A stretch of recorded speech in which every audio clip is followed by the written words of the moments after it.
দুনিয়ার মানুষ চুরি করলে, মার্ডার করলে, ধর্ষণ করলে, জেনা করলে কারোর জন্য জান্নাত হারাম একথা পাওয়া যায় না।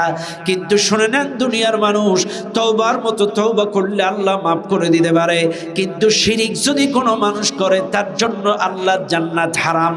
মান ইউশরিক বিল্লাহি ফাকাদ হারামাল্লাহু আলাইহিল জান্নাতা ওয়া মাআওয়াহুন নার। শিরিক যদি কেউ করে তার জন্য জান্নাত হারাম, তার আবাসস্থল হবে জাহান্নাম। তাইলে আমরা বুঝলাম শিরিক করলে আমল নষ্ট, ইবাদত নষ্ট। শিরিক করলে জান্নাত হারাম। শিরিক করলে আমার আপনার জীবনের কোনো ইবাদত কবুল হবে না, গুনাহ মাফ করবে না। এবার আসেন নবীর হাদিস। মুসলমান আল্লাহ নবী বলেন, জামানুন ইয়াজতামিউনা ফিল মাসাজিদ,